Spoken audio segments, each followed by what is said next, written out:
हम लोग 2000 ये हमारे साथी लोग भी बैठे हैं, मुझे आज भी बता रहे थे कि पुराने सदन में हम बोलते बोलते कुछ चीज में अफजल गुरु को फांसी देना है नारा लगा करके हम लोग गलती से बीच में पहुंच गए ये वेल ऑफ द हाउस में। हमारा नेता प्रतिपक्ष लाल कृष्ण आडवाणी जी ने इतना डांटा हम लोगों को, इतना डांटा कि 2004 का नवंबर महीने में हम लोग जब यहाँ अदालत पहुंचा तो भी इतना डांटा, मुझे भी पुकार के कहा तुम नए सांसद हो, उस तरफ जाना नहीं बिल्कुल, वो ट्रेजरी बेंच का जगह है, आधा से इधर ही रहो, नहीं तो अपना जगह से प्रोटेस्ट करो। आज तो सदन आते ही लोग पूरा प्रधानमंत्री जी का आगे आ जाए।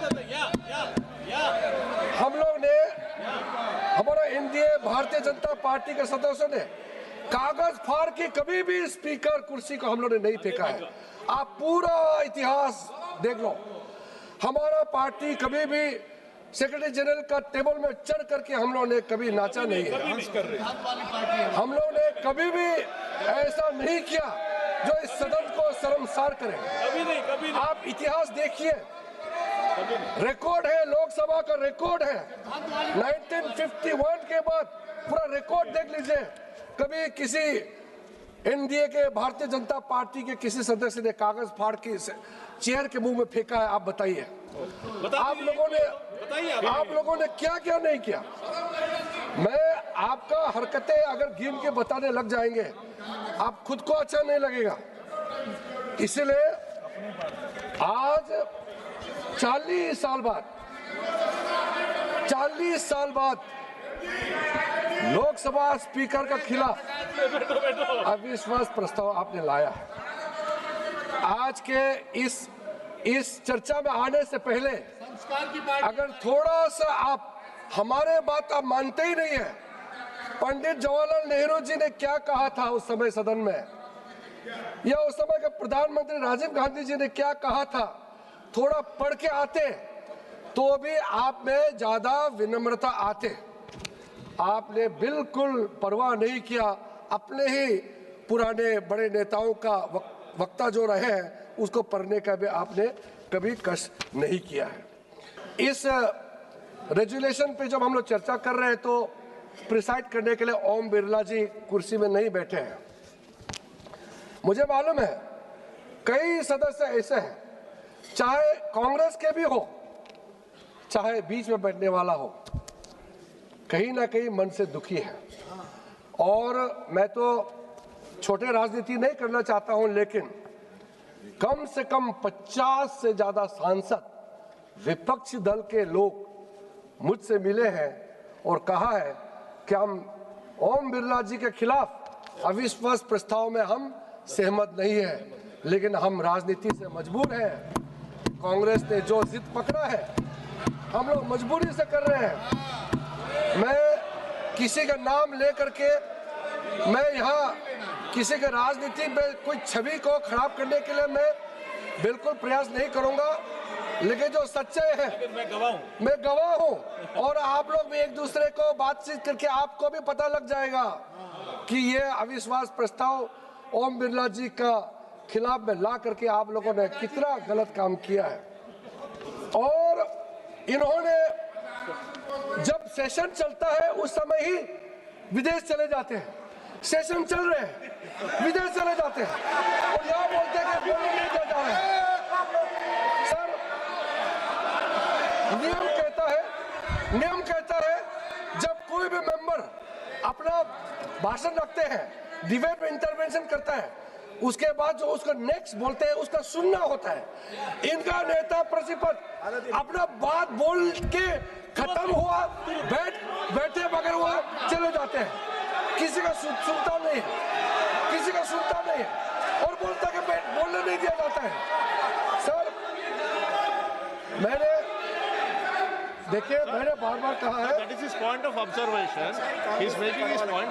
सच्चाई है तो करवा लग रहा है, ये लोग सुन नहीं पा रहे, मैं क्या करूं? वेणुगोपाल जी, आप बैठिएगा। ये मुद्दे नहीं उठाते तो मुझे बोलने का आवश्यकता नहीं होती। That is his point of observation. Let him make his observation. No. मैं उसका गंभीरता को बताता हूँ। आप बोलिएगा सर। यहाँ माननीय प्रधानमंत्री जी बैठे हैं, पहली बार मैंने ऐसा दृश्य देखा है, वहां से दौड़ के आते गले लगाने के लिए प्रधानमंत्री के ऊपर में जबान पड़ते हैं। ऐसा कोई नेता प्रतिपक्ष देखा है आपने जिंदगी में? कमाल का है। और यहाँ से आकर के वहां बैठ करके अपने एमपी को देख करके आंख मारते हैं, आंख मारते हैं। आपका नेता प्रतिपक्ष कितना गंभीर है, यहाँ बहस चल रहे हैं और अपने सदस्यों के तरफ देख करके आंख मारते हैं। ये ऐसा नेता प्रतिपक्ष हमने पहली बार देखा है। और जैसा लीडर है, बाकी तो ऐसा ही होगा। आप वहां बैठे हैं सभापति महोदय, और आपको यार बोलते हैं, और ये मेंबर चेयर को बोलते हैं यार, और बाद में यार मत कहो, कहा तो बोलते हैं यार कहने से क्या होता है, चेयर को यार कह सकता है। राज्यसभा में उप सभापति जो भारत के उपराष्ट्रपति है, उसको बोलते हैं कलीग। नो सर, स्पीकर और चेयरमैन राज्यसभा ये कलीग नहीं है, वो कस्टोडियन ऑफ द हाउस होता है, वो हमारे कलीग नहीं होते हैं। आप उसके साथ हल्के फुल्के में मजाक नहीं कर सकते हैं। आप लोगों ने जैसा नेता हल्कापन दिखाता है, वैसे उसका बाकी संसद को भी ऐसा बिहेव करने में मजबूर कराते हैं। ये ठीक नहीं है।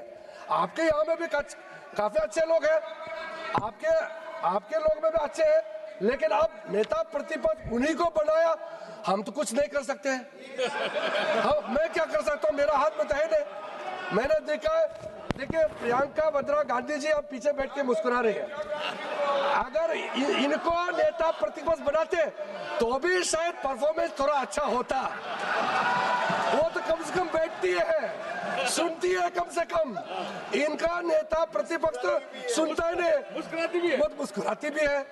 मैंने सार्वजनिक रूप से कहा है, as a parliamentary affairs minister, कोई भी सांसद बिहेवियर अच्छा है तो मुझे सराहना करना चाहिए। हाँ ठीक है।